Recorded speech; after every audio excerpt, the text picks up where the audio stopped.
Hey, it's Raegan Thorp here with the Raegan Thorp Real Estate Group, and we are back with Brian Douglas. Thank you so much for explaining estate planning with us. We have been talking for the last 3 weeks. Well, this is the third week. The first week was kind of high level. The last week was about younger families. And then this week is for our more mature clients who are planning for their estates. And so one of the things we just wanted to talk about is, how to plan for that most efficiently. I've been dealing with a lot of stuff with my mom right now. It's a lot. It's a lot. And there's ways that you can make it easier. And so we'd like to know about that. And honestly, I had a client recently in my neighborhood who said, I don't want to be a burden on my daughter. And I know that I want you to be the real estate agent, and I want you to take care of the estate sale, and you to just take the keys and deal with it. And how do I put that in writing for her to do that? And I connected you with that client. So what are some suggestions on ways that the person planning can make it a lot easier on their family? And the beauty of estate planning across the board is it's really your rules. It's your wishes, it's your desires. So if those are your desires, and I hear that all the time, I want it to be easy for my family. Yeah. They don't always know what that means. And so that's when we dig in. It's like, who do you want to do what? And how can you make this as easy for your family as what you want? So like that client in particular, or any client like that, if they work with professionals, if they have people like a Raegan in their life that they just trust and say, listen, I know you're going to do all of these things. I know you're capable of it. I trust you. And I would rather you do that work than my children. Then we just incorporate that in the documents, right? Whether we use a will-based plan or a trust-based plan, we can put, whatever rules they want in there. I kind of joke, it's like, as long as it's legal, it's not illegal, you can write anything you want in there, and we'll figure out a way to express those wishes and desires, and you'll be fine. So yeah, I think that's brilliant, because what happens otherwise is the person passes away and says, sell my house and divide the money by the number of children there are. Cool, that's a very common thing to do, but there's still not a lot of direction.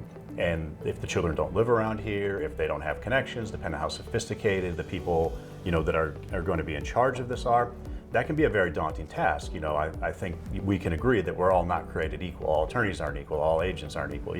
Everybody is different. So it's definitely not a one size fits all. And there's just people that you wouldn't want necessarily to be in charge of just get somebody because you Google the name and pick that person, right? You have a relationship with a family. So I think it makes all the sense in the world to have those instructions in there, and then the children will follow the instructions, or whoever's in charge of the estate plan will follow that. Mm-hmm. And then that's one piece of it. And when you really want to make it easy for families, or for my children, or for whoever it is, we've got to make a big decision in the front of it. Like I mentioned, we can have a will-based plan, and we've talked a little bit about that with just for like avoiding issues with children, like minor children. But if we really want to make it easy, we want to talk about a trust, right? Because a trust is this big container, and it's the easiest way to think about it. And we build this container, and we put all your stuff inside of it. So when Raegan puts all of her stuff inside her trust, then Raegan doesn't own anything anymore. The trust owns it, right?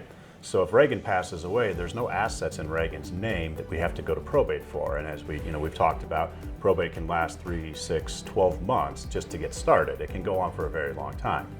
And so when in the probate process, we know we've got this big delay in time where we're not doing anything. We're just sitting around letting the legal process go forward. Mm-hmm. Well, so if we avoid probate because we took all of Raegan's stuff and we put it inside this container, now the container says, well, if Raegan is alive and well, she's in charge of everything, just like she is in her life today.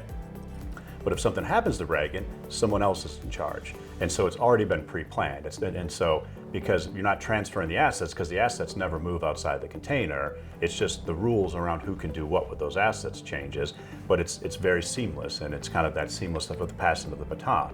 So that in and of itself is the easiest way to make that happen. So as families are growing and acquiring more assets, and the children are getting older, and maybe they're empty nesters or soon to be, a lot of families start looking at trust planning for that next level for their family, because now it's not just like what happens to the house and the mortgage and the the minor children.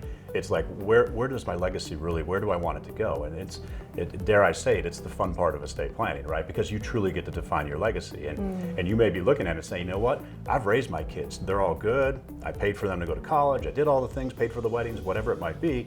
And so you might skip over your kids at this point and say, but I want my grandkids to have something. my kids are good, we're gonna move to the next level. And like I said, the sky's the limits. Unless unless you ask me to do something that's just patently illegal, Yeah. which no one really has ever asked, although, no, I don't Good think they have. thing, good Yeah, thing. good thing. But unless you ask for that, like we can put anything in there, and you can make your rules and restrictions and covenants, conditions, whatever you want to call them, as creative as you can be. So there's a lot of power in that, and then of course knowing that this is done, because this is something that lingers. You know, you mentioned, I think it was maybe in week 1, that you guys are talking about needing some changes in your estate plan, but you don't want to do it right now, and it's like, oh God, it's annoying. Yeah. But life changed, right? You know, and it needs to be done. So while it lingers out there, while you probably don't think about it a lot, it's kind of always nagging you in the back of your mind, you know. And it happens when you go on vacation, you get on an airplane, you know, certain things happen, yeah. and then you're like, and that's when it comes, you know, to the front of your mind, and you're Right. like, oh gosh, I really need to do that when I get back. And guess Right. what? You go on your great vacation, you come back, and you forget to call me. But then you go to the dentist, and you still forget to call me. Right. So as we talk, I mean, this can really bring you peace of mind to take care of these things. And we have joked that this is like going to the dentist. So, you know, it doesn't have to be that bad, right? No. I mean, it's not going to hurt. There's no shots. Right, No, right. exactly. So hopefully this has been helpful. We just wanted to create some opportunity for you to think about some other things other than real estate, where Brian might be able to help you in estate planning. So let me know if I can get you connected with Brian Douglas and Associates. Thank you so much. Thank you.